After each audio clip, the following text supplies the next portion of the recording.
Assalamualaikum sobat-sobat Ekshare di rumah. Gimana harinya? Apakah menyenangkan? Nah, kembali lagi dengan saya, Amira, selaku host pada Bincang Syariah pada edisi spesial kali ini. Nah, kali ini spesial karena kita kedatangan bintang tamu yang luar biasa juga nih. Nah, sebelum kita kenalan, kita kembali recall dulu ya di episode sebelumnya gitu. Jadi di episode sebelumnya kita udah ngebahas tentang fikih muamalah dalam berbisnis gitu ya. Nah, di episode kedua kali ini kita bakal membahas lebih dalam tentang lembaga-lembaga keuangan syariah, produk-produknya, serta transaksi-transaksinya. Gitu ya. Seperti kita ketahui ya, sistem ekonomi syariah adalah sistem keuangan yang berlandaskan syariah. Gitu. Dan bukan hanya syariah pada sistem keuangannya saja, tapi itu juga diturunkan pada produknya, transaksinya, dan produk-produk yang ditawarkan. Nah, langsung saja, hari ini kita kedatangan bintang tamu spesial ya, Bapak Ronald Rulindo. Halo semua, Assalamualaikum. Ya, Bapak Ronald Rulindo merupakan dosen FEB UI dan juga Ketua Praktikum Riset ya Pak ya, di Masyarakat Ekonomi Syariah. Mungkin Bapak Ronald bisa memperkenalkan dirinya? Halo semua, Assalamualaikum warahmatullahi wabarakatuh. Perkenalkan, nama saya Ronald Rulindo. Saat ini saya menjadi salah satu dosen di program studi Bisnis Islam di Fakultas Ekonomi dan Bisnis Universitas Indonesia. Selain itu, saya juga menjadi ketua MES Research Center Masyarakat Ekonomi Syariah, jadi badan otonom yang bergerak di bidang ekonomi syariah di Indonesia. Oke, jadi itu sedikit ya perkenalan dari profil Pak Ronald. Nah, kita mungkin hari ini jadi rencana kita mau bahas-bahas nih Pak tentang lembaga keuangan syariah, terus produk-produknya. Dari sekarang kan banyak banget ya Pak perkembangan industri vintage itu semakin berkembang. Nah, mungkin sebelum kita membahas itu, aku mau nanya dulu nih Pak. Jadi kan kalau orang-orang nih sekarang taunya tuh kalau ngomongin ekonomi syariah pasti ngomongnya bank syariah aja. Nah, sebenarnya kan sistem keuangan syariah bukan hanya bank syariah ya Pak ya. Betul. Mungkin Bapak boleh sharing nih ke teman-teman sobat Ekshare di rumah gitu.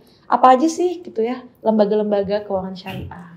Ya, teman-teman semua, ekonomi syariah itu sebenarnya sangat luas sekali, tidak hanya bank syariah saja dan bahkan juga tidak hanya keuangan saja, tetapi juga luas hingga ke berbagai sektor ekonomi, termasuk juga industri ya, apa yang biasa kita sebut dengan industri halal, lalu juga ada dana-dana sosial seperti zakat, infak, dan sedekah. Tapi mungkin karena waktu kita terbatas ya, kita mungkin diskusinya tentang lembaga keuangan syariah dulu aja. Nah, untuk lembaga keuangan syariah memang lembaga atau segmen keuangan syariah yang paling besar yang memang perbankan, ya perbankan syariah. Tetapi selain itu juga banyak tuh sektor-sektor lain seperti asuransi syariah yang biasa kita kenal dengan istilah takaful. Lalu juga ada lembaga keuangan mikro syariah, itu juga kaya, bahkan syariah itu punya model sendiri, namanya Baitul Mal wa Tamwil. Nah, ini lembaga keuangan mikro syariah di Indonesia, walaupun kemudian dasar hukumnya sekarang kita mulai geser ke arah koperasi gitu kan.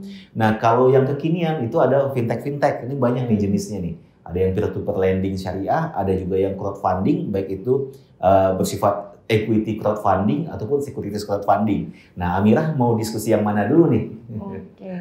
Mungkin menarik banget nih kita berbincang mengenai vintage ya, karena sekarang yang lagi happening banget juga dari karena perkembangan digital juga, terus pandemi kali ya, kita bisa membahas lebih dalam terkait vintage juga. Nah, tapi sebelum kita berbincang ke arah sana gitu ya, mungkin saya mau nanya juga, kira-kira dari yang tadi Bapak sebutkan ya, ada dari perbankan, ada takaful, ada Baitul Mal Tamwil. Kira-kira apa sih Pak perbedaan signifikannya gitu dengan produk-produk yang konvensional? Iya, mungkin persamaannya dulu biar lebih gampang. Boleh. Nah, yang jelas hampir semua produk yang di konvensional yang dibutuhkan oleh masyarakat secara umum, produk keuangan ya maksudnya ya. Kalau orang ingin menyimpan uang misalkan di bank atau ingin mendapatkan pendanaan untuk bisnisnya atau mungkin untuk sekolahnya, itu bisa difasilitasi oleh lembaga keuangan syariah, baik itu bank syariah atau mungkin Baitul Mal wa Tamwil dan segala macamnya itu.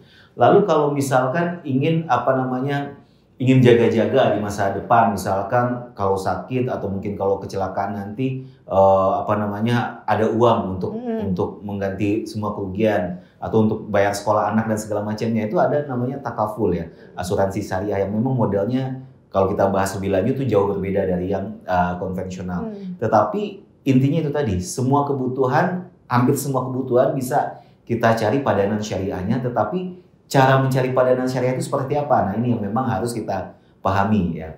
Perbedaan yang mendasar tentu adalah di akadnya. Akadnya di syariah itu sebagaimana kita ketahui, kalau di syariah itu hubungan antar suatu transaksi harus jelas itu akadnya seperti apa dulu. Nah, salah satunya apakah bisa berupa berbagi hasil, berpartner dan berbagi hasil, itu ada akadnya mudharabah musyarakah, atau misalkan jual beli yang bisa disebut dengan murabaha, atau mungkin juga sewa dengan akadnya namanya ijarah. Nah, adanya akad-akad inilah yang kemudian membedakan hubungan antara nasabah dan lembaga keuangan syariahnya. Misalkan kalau di bank syariah kita mau nyimpan uang, kalau di konven kan ya taruh aja ya. Tapi sebenarnya kalau di konven itu naruh uang di bank itu sebenarnya kita minjemin uang tuh ke bank konvensionalnya. Kenapa? Karena kita dijanjikan bunga. Nah, tapi kemudian bank konvensional akan pinjamkan lagi ke orang lain dengan mengenakan bunga lagi. Tetapi kalau di syariah kan nggak boleh kan mengenakan bunga itu. Nah, jadi dicarilah akad lain. Misalkan kalau misalkan kita hanya ingin bank syariah menjaga uang kita dan bisa kita tarik kapan aja, itu kita titipkan aja uang kita di bank. Nama akadnya wadiah atau titipan. Itu bisa kita tarik kapan saja dan di mana saja. Tapi kalau kita ingin untung yang lebih gede ya, kita ingin berinvestasi. Nah, kita bisa taruh dengan akad mudharabah gitu. Jadi ada perbedaannya ya, tergantung dari tujuan kita, mau nitip doang tolong dijagain atau kita mau berinvestasi. Nah, sama juga kalau kita mau minjam uang, minjamnya untuk apa dulu? Kalau misalnya mau beli mobil, nah itu bisa kita minta tolong ke bank untuk beli mobilnya dulu, untuk dijual ke kita dengan harga cicilan, Jadi banknya yang beli tunai, tapi dijual ke kita bayar cicilan ke bank. Nah, itu namanya akadnya murabahah gitu. Atau mungkin kalau mau berbisnis, yaudah aja kita ajak aja bank syariah sama-sama berpartner, berbagi hasil. Itu bisa disebut dengan akad mudharabah musyarakah. Jadi model bisnisnya yang berbeda walaupun tujuan akhirnya bisa sama gitu, Amira. Menarik. Berarti memang ini ya, perbedaannya itu dari akad-akadnya, dan itu akadnya sangat banyak ya Pak ya? Oh kaya, jadi banyak juga yang lembaga keuangan konvensional tidak bisa lakukan, kalau di syariah bisa. Oh gitu. Luar biasa, menarik. Nah, balik lagi nih Pak, tadi ngomongin karena semakin digital semakin tinggi dan muncul nih banyak berbagai produk di bagian fintech, nah termasuk di fintech syariah gitu. Nah, itu bagaimana Pak? Kayak misalkan ada muncul baru nih namanya peer-to-peer lending, terus ada crowdfunding, sampai nanti ada juga Bitcoin dan sebagainya. Mungkin boleh dibahas Pak kira-kira akad yang terkait dengan produk-produk yang baru saya tadi sebutkan. Iya, ini menarik nih, peer-to-peer lending, crowdfunding ini kan bagian dari fintech semua ya. Ini baru berkembang di beberapa tahun terakhir. Nah, tapi kalau boleh jujur ya, ini sebenarnya peer-to-peer lending ini kan begini model bisnisnya. Ada orang yang perlu uang untuk sesuatu tujuan lah. Nah, jadi biasanya dia kan akan pergi ke bank gitu kan. Nah, kalau ini enggak, dia tinggal upload di suatu platform peer-to-peer lending itu tadi, nanti ada orang lain yang akan meminjamkan. Nah, si peer-to-peer platform ini sebenarnya hanya sebagai perantara aja. Nah, atau yang kedua ini crowdfunding, sebenarnya agak mirip-mirip juga, cuman bedanya kalau ini dibuka kepada semua orang untuk bantu mendanai beramai-ramai gitu, untuk seorang yang mungkin apakah untuk tujuan bisnis ya, ataupun mungkin untuk tujuan sosial dan segala macamnya. Tetapi model bisnis seperti ini kalau kita lihat ke akad-akad syariah, ini syariah justru malah seperti mudharabah dan musyarakah itu kan berbagi hasil kan, kita buka peluang kepada siapa aja untuk mendanai suatu proyek. Jadi bisa kita bilang ya, basicnya kalau peer-to-peer dan crowdfunding itu sebenarnya sejalan sama prinsip syariah. Jadi wajar juga pada akhirnya sekarang banyak fintech syariah bermunculan karena nafasnya itu memang syariah aslinya harusnya. Sepanjang tidak menggunakan bunga ya. Gitu. Berarti emang secara basicnya, secara prinsipnya juga emang itu udah syariah. Jadi tanpa ada embel-embel syariah pun sebenarnya udah syariah ya Pak ya? Nah, itu ada aturannya tentu untuk memastikan ya, untuk memastikan bahwasanya memang seluruh aspek bisnisnya itu sesuai syariah. Tentu ada tuntutan untuk menggunakan nama syariah. Untuk membantu pengawasannya juga oleh OJK, oleh DSN, nah itu memang tetap diminta ada nama syariahnya seperti itu. Oke. Mungkin kita bisa bahas juga nih Pak, tadi kan menarik udah bahas peer-to-peer lending. Nah itu gimana sih Pak, sekarang lagi zaman banget nih, apalagi buat anak muda ya. Ada namanya NFT, Bitcoin, dan cryptocurrency. Itu mungkin boleh sharing gimana sih Pak dari sudut pandang syariahnya? Nah ini mungkin agak bergeser ya. Kalau P2P, crowdfunding itu kan bagian dari fintech ya. Kalau semacam NFT dan yang lainnya ini memang sudah masuk teknologi, bisa juga sih nanti jatuh ke fintech tergantung penggunaannya. Nah kalau NFT ya, ini kan kemarin heboh banget tuh NFT. Nah NFT ini sebenarnya apa ya, kepanjangan dari non-fungible tokens ya. Itu tuh aslinya ya, mungkin kalau kita tarik ke belakang sedikit mungkin ceritanya. Sistemnya namanya blockchain awalnya. Nah, blockchain ini adalah suatu sistem enskripsi yang membuat siapa orang yang sudah tercatat duluan itu tidak bisa datanya dihapus, gitu. Nah, dikembangkan kemudian menjadi cryptocurrency, ya. Dikembangkan menjadi cryptocurrency. Jadi siapa yang punya uangnya itu bisa tercatat. Jadi kita nggak bisa korupsi atau segala macamnya di situ. Kemudian cryptocurrency ini banyak jenisnya, tapi yang paling terkenal kan namanya Bitcoin. Tetapi selain Bitcoin ada lagi yang lain. Nah, kemudian uang-uang digital seperti cryptocurrency ini tadi perlu apa namanya ya? Namanya uang kalau memang mau bernilai dan berharga tentu harus berputar kan. Harus ada jual belinya. Nah, jual belinya apa? Itulah yang si NFT itu, non-fungible token itu tadi. Misalkan Amira bikin lukisan digital gitu kan. Kalau lukisan biasa kan bisa dipalsukan orang. Tapi kalau digital dengan sistem blockchain tadi itu dia udah tercatat tuh. Ini punyanya Amira, emang Amira yang bikin gitu. Nah, itu aman di sana. Nah, lukisan NFT tadi itulah yang kemudian diperdagangkan, dijual. Jadi kalau ikut konsep dasarnya yang kayak NFT itu sebenarnya itu juga bukannya kita bilang sesuai syariah, tapi tidak ada permasalahan dengan syariah sebenarnya. Tidak ada masalah ya secara konsep dasarnya. Tetapi kalau nanti dikembangkan lagi ya bisa jadi ada gitu. Sama kayak pisau kan aslinya juga nggak ada masalah, memang alat untuk membantu. Tapi kalau digunakan untuk yang bertentangan syariah ya bisa bertentangan gitu. Oke, tadi Bapak sempat nyebut juga nih mengenai blockchain ya, tadi NFT blockchain. Nah, kira-kira saya pernah dengar juga nih Pak, ada blockchain wakaf. Itu gimana sih Pak? Boleh sharing juga ke teman-teman? Nah, kembali intinya itu adalah wakafnya sebenarnya, ya wakafnya. Kalau blockchain wakaf ya memang wakaf itu dikemas melalui mekanisme blockchain. Nah, wakaf itu sendiri kan sebenarnya ini suatu bentuk dana sosial ya, dana sosial Islam di mana umumnya kalau kita berwakaf itu ya nilainya itu diusahakan tidak boleh kurang sehingga manfaatnya bisa mengalir terus menerus ya. Jadi kalau blockchain wakaf ya mekanisme wakafnya itu melalui blockchain itu tadi, jadi bisa tercatat dan dipastikan nilainya itu tidak berkurang gitu.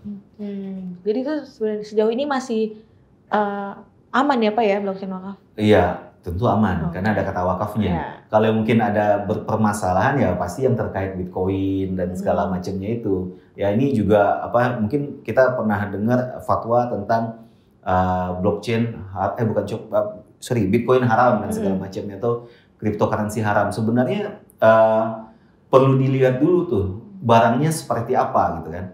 Haramnya ada di mana gitu. Nah, karena halal dan haram itu sendiri kan ada berbagai faktor ya yang perlu dilihat ya. Kalau kayak di bank keuangan syariah biasa tuh ada riba gitu kan. Riba itu kan ada tambahan tanpa ada counter value-nya atau ada iwatnya. Jadi kalau dalam syariah itu intinya kalau kita tuh dapat keuntungan kalau kita kerja gitu.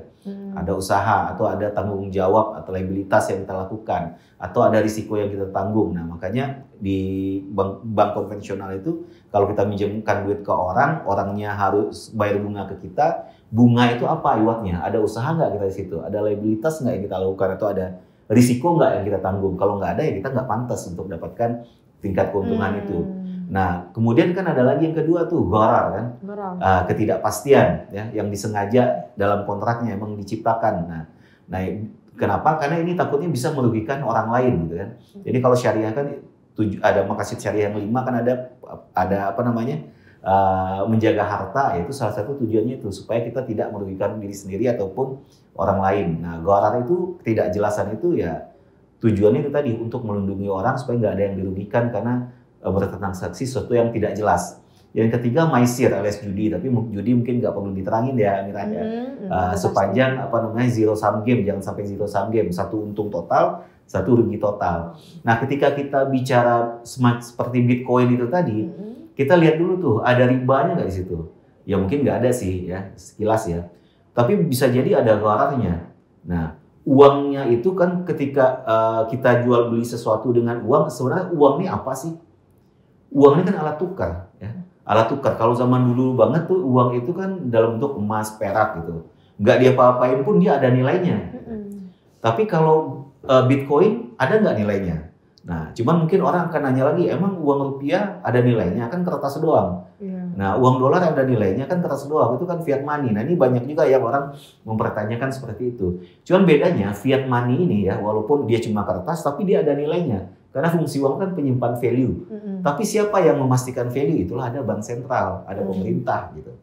Nah, kalau Bitcoinnya, kalau cryptocurrency-nya nanti juga bisa ada orang yang menjamin nilainya tetap, tidak tidak merugikan orang lain dengan harga yang fluktuatif naik tinggi seperti itu, yang tidak lagi garar tapi juga jatuhnya pada judi, ya bisa jadi cryptocurrency-nya halal-halal aja. Halal aja. Gitu. Okay. Tapi berarti sampai sejauh ini belum ada ya Pak ya lembaga yang seperti bank sentralnya kripto. Sejauh ini ada nggak sih Pak?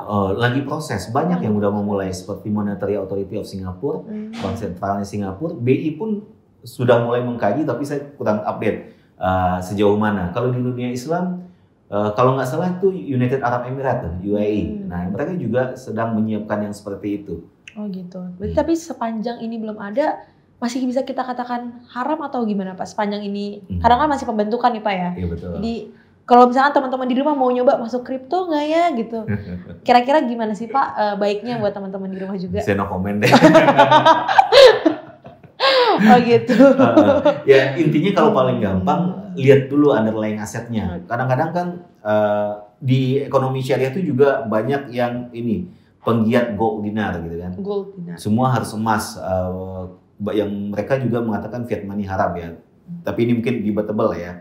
Tetapi kalau ada orang yang membuat gold dinar dengan kripto sepanjang ada underlying asetnya, itu bisa dipastikan tuh emasnya itu memang ada. Dan kalau memang kalau kita pemegang kripto itu ingin mengeksekusi emas itu, ingin narik emas itu secara ini, itu bisa jadi aja dia sesuai syariah. Oh gitu. Yang jelas itu tadi ada kepastiannya, jadi dia bukan gharar gitu. Oke, benar. Ya, berarti menarik Pak. Berbicara ya mengenai akad-akad tadi. Berarti kira-kira dari perbincangan mengenai kripto tadi gitu ya. Kalau misalnya kita analisis dari segi snap, future, forward, kira-kira ada nggak sih Pak potensi ke arah sana? Gimana maksudnya? Terkait future, forward dan sebagainya. Oh ya, digunakan buat tujuan-tujuan derivatif kayak gitu ya? Ya pasti bisa lah. Bisa ya? Pasti bisa, cuman dasarnya future forward sendiri kenapa bermasalah dalam ekonomi syariah? Ya karena mengandung gharar itu tadi. Iya, ya. Yang penting ada menjamin ya Pak ya. Kalau ekonomi syariah itu gampang aja, yang pasti-pasti aja deh gitu. Kalau memang transaksinya di masa depan, nah itu kan ada 4 ketentuan yang harus dipenuhi kan. Harganya jelas, waktu pengantarannya jelas, kuantitas dan kualitasnya jelas. Kalau mungkin suatu saat kriptonya digunakan untuk tujuan tersebut, memenuhi 4 kriteria ini nggak untuk mengeliminasi gharar? Kalau memenuhi, ya bisa jadi dia sesuai syariah. Gitu. Oke, menarik. Nih, kalau berbicara mengenai lembaga pengawasnya ya Pak ya, sejauh ini dari MUI atau sebagainya, kira-kira udah ada yang concern untuk mengawasi dari Islamic Vintage di bagian kripto, Bitcoin dan sebagainya nggak sih Pak? Iya, kalau pengawasnya kan banyak ya di Indonesia ya, tergantung. Kalau bank itu ada OJK, pasar modal juga ada OJK juga, lembaga keuangan non-bank seperti asuransi ada OJK juga. Kemudian untuk sistem pembayaran ada Bank Indonesia gitu. Nah kalau yang di luar itu seperti komoditas, emas, perak atau indeks atau segala macamnya, kita punya Bapepti, ya Badan Pengawas Transaksi Komoditas itu tadi. Bursanya kalau pasar modal kan ada Bursa Efek. Nah untuk komoditas kan ada BBJ ya, Bursa Berjangka Jakarta, ada ICDX juga. Nah ya Bapepti itulah yang mengawasi. Nah Bapepti ini juga kalau saya nggak salah juga termasuk juga ikut mengawasi si kripto itu tadi, karena mereka men-treatnya sebagai komoditas. Nah, sebagai komoditas, jadi bukan investasi. Kalau investasi mungkin jatuhnya nanti ada di OJK jatuhnya, gitu. Kalau misalkan dari segi syariahnya aja, khusus untuk mengawasi syariahnya ada nggak sih Pak? Nah di Indonesia kan ada namanya Dewan Syariah Nasional. Nah sejauh ini Dewan Syariah Nasional merupakan otoritas fatwa tuh di Indonesia. Ya dia mengeluarkan fatwa untuk transaksi ekonomi syariah di Indonesia itu adalah Dewan Syariah Nasional atau DSN itu tadi. Nah, kalau DSN sudah mengeluarkan fatwa tentang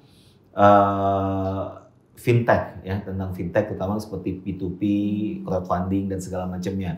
Tapi kalau tentang cryptocurrency, setahu saya masih belum sih. Oh, belum ada ya. Belum sampai ke situ. Oke. Mungkin nggak kerasa ya, udah cukup berbincang-bincang nih sejauh ini. Jadi teman-teman di rumah tadi kita udah ngebahas banyak nih dengan Pak Ronald.